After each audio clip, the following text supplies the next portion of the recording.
araw na nag-propose ka, that was the press ko rin na Maylin eh, movie nila. Tinanong siya? Kuna ko agad siya na reaction. No eh. Ang ganda na reaction niya, friends pa na, pala sila ha? Sabi ako sa mga bata. Nag-dinner kami with Jessica. Oo, yung mga bata raw, okay daw si Jessica, kaya gusto niya si Jessica. Ang nakita ko yung reaction lang niya was sa post ko eh. Nakita ko lang yung message. Sa dami nung nakita ko lang may aba. Tapos congrats. So, alam. Ang galing. So, ang ganda ng ano pala relationship. Yes. Ever since naman kami ni may kahit nung iba pa girlfriend ko or iba pa boyfriend niya. Basta when the kids were born, maganda na yung relationship namin.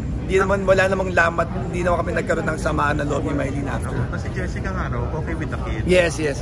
At nagpaalam din ako sa kids ko. Beforehand, siguro mga 2-3 months ago, tinanong ko na sa kanila, sabi ko, anong tingin nyo pag papakasal na ako with Tita Jessica? Okay naman sila. Approve nila. Approve naman. Children approve. Children approve. Kids approve. Kids approve. Wow.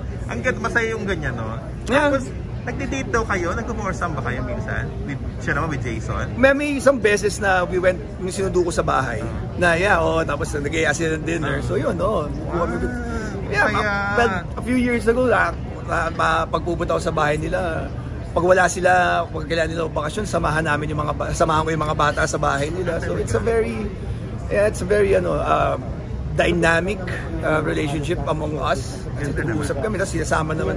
And yung anak ni Jason, tinuturing kapatid ng mga anak ko. So basically, pag humingi ng tulong din sa akin yung mga anak ni Jason, parang anak ko na rin ang tatranuhin ko sa kanya. Nice naman.